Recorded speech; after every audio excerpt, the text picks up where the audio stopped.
Hey everyone, it's Forrest. July's over, which means Criterion month is over for cinephiles. But I made sure to get to before this month was over. I made sure to pick up some Criterion flicks from my nearest Barnes and Noble. First up, we got. I'm going to show you what we got. What I picked up. First off, we got one of my favorite high school movies, Dazed and Confused, from Richard Linklater. All-star cast. A lot of in early roles like Matthew McConaughey, Mila Jovovich, Joey Lauren Adams, and they're all in early roles. Also, I love this design here. It looks like something you would have drawn that some teenager would have drawn in a notebook while being bored of a lecture. As far as special features, there's a director's cut audio commentary, a 50-minute making of documentary, on-set interviews and behind-the-scenes footage, 10-year reunion, and as well as audition footage, deleted scenes, and it comes with the booklet. A lot of these Criterion flicks come with booklets. Also, and then next up, my favorite teen movie, Fast Times at Ridgemont High, written by Cameron Crowe, directed by Amy Heckerling. And also another one with a stacked cast: Sean Penn, Judge Reinhold, Phoebe Cates, Jennifer Jason Leigh, Forrest Whitaker, Nicolas Cage, and Eric Stoltz, all in early roles. Kelly Maroney, Pam Springsteen, and Amanda Weiss. Those three all went on to become late night horror movie legends in the later part of the '80s. I like I also love the cover design on here. It's definitely got a very early '80s new wave vibe to it. As far as special features, there's commentary from Heckerling and Crowe, television version of the film with deleted and alternate scenes, interviews, a conversation on the movie moderated by Olivia Wilde. Documentaries and also an audio discussion here. But yeah, favorite Fast Times at Ridgemont High, one of my favorite movies of all time, probably my favorite high school movie of all time. It's one that I always frequently watch whenever it came on television or would rent from the video store a lot as a teenager. So it's nice to finally have a copy of it in my possession. And then next up we have the one and only Godzilla. What can I say about it? He is the king of the monsters. Also it's a movie that I feel like it's a very important movie that really played into the paranoia regarding the fallout of nuclear war. There's special feet. I love the cover on it. It's just like everything's in flames while Godzilla's stomping through Tokyo. Not much in the back. As far as special features, there's a special feature. There's a thing on special effects, set photos, and an illustrated essay.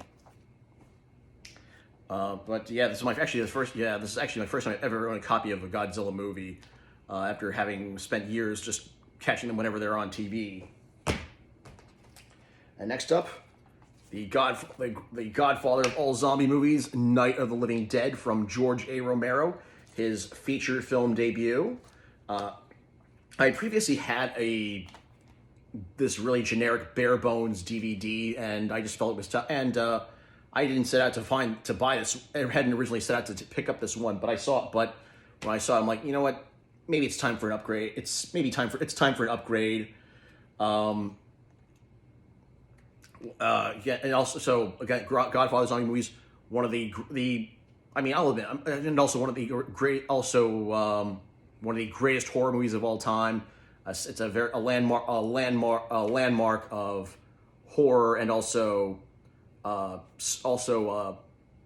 race relations in film, as just also just the climate of America back in the late '60s with Vietnam. Made for no money, and also I think it's a movie that if you're setting out to make a no budget horror, make a horror movie and you don't have money, this is definitely something I think any aspiring horror filmmaker should watch. There's as far as special features, there's dailies, interviews with Frank Darabont, Guillermo del Toro, and Robert Rodriguez, archival interviews, a lot of interviews and some newsreel coverage of it.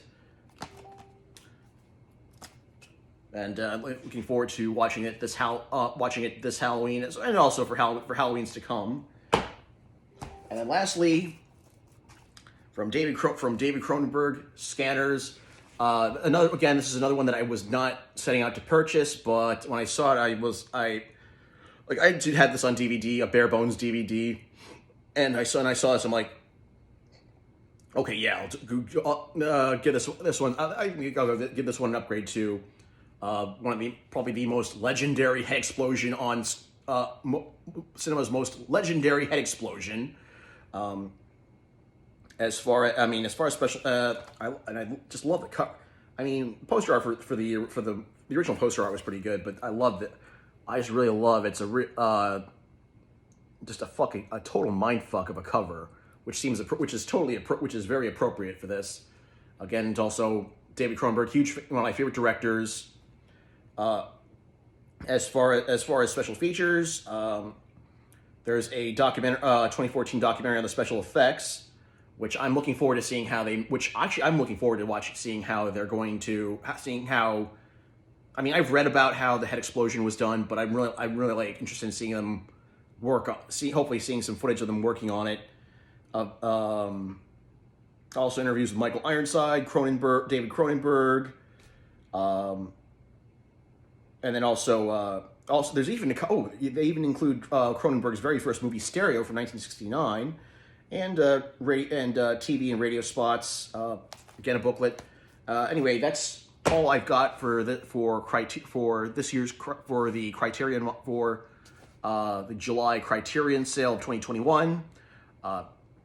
For any fellow cinephiles, Criterion collectors of physical media, did you get any Criterion movies this month?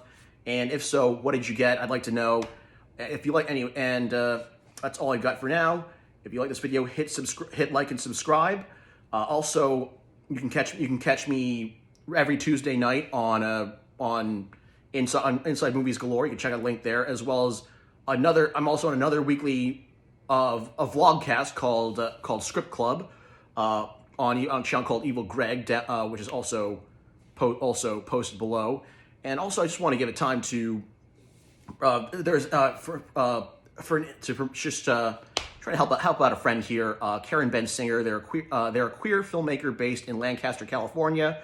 They're trying to get a feature film made, and they're doing an IndieGogo campaign to raise funds for it, which you can check out in the link below. If you like vampires, film noir, want to help an LGBTQ filmmaker get their story made, please. Actually, no, I urge you, please check that out. Anyway, that's all I've got for now. Later.